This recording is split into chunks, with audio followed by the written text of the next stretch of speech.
Ayyee kabajamtootaa fi jaalatamtoota hordoftoota chaanaalii kanaa baga nagaan walitti deebine. Warreen ammoo chaanaalii kanaaf haaraa reefuu viidiyoo kana ilaalaa jirtan chaanaalii kana subscribe godhaan isiniin jedha. Har'a ammoo akkamittiin akka Facebook irraa viidiyoo barbaanne buusuu akka dandeenyuun isinitti hima. Baay'een keenya Facebook irraa viidiyoo buusuuf baay'ee rakkanna. Kanaaf ammoo furmaata waan jedhe tokko qabadhe isiniif dhiyaadheera.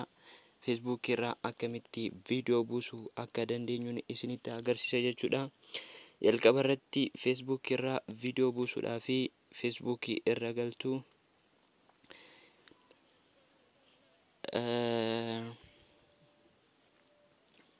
Facebook irra galtanii jechuudha. Viidiyoo bakka viidiyoo tuqxu bakka viidiyoo al takka gadi cuqaastu jechuudha.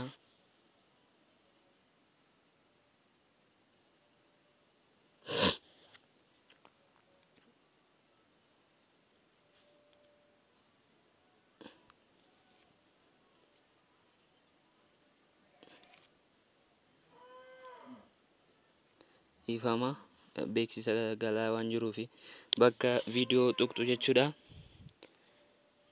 Bakka viidiyoo erga tuqxanii ammoo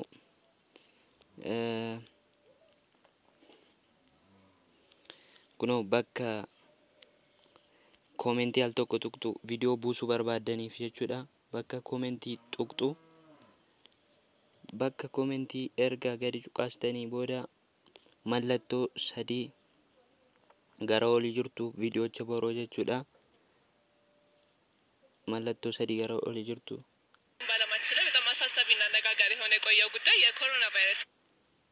Mallattoo sadii isa gara olii jiru ni tuqxu jechuudha.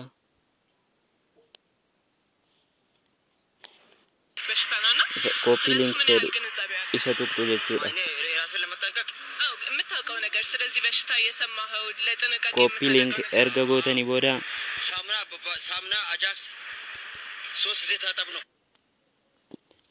copy link erga gootanii booda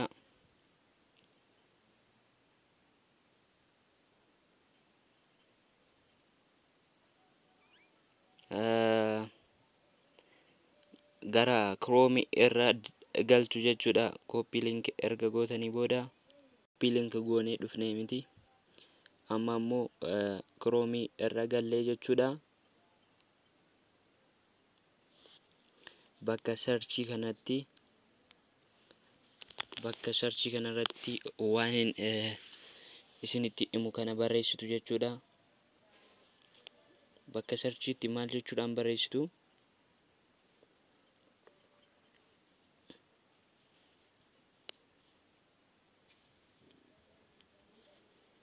Bakka searchiitti jechuudha.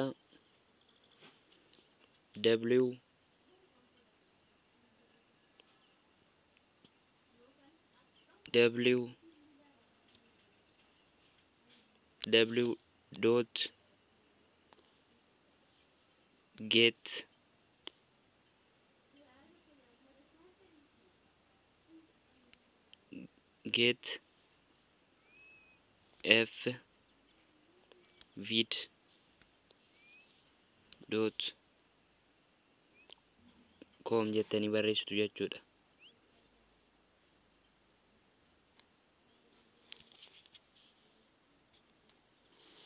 Isa booda kunoo kana isinii fida jechuudha.